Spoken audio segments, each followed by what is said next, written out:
தேவனுடைய மனிதன் அவர் இயேசுவை மிகவும் நேசித்தார்.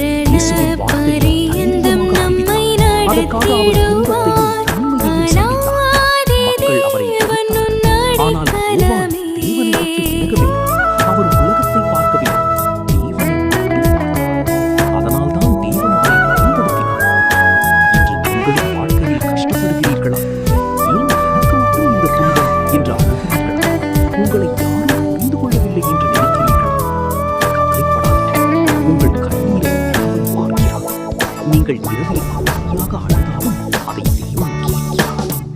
இவர்கள் உங்களை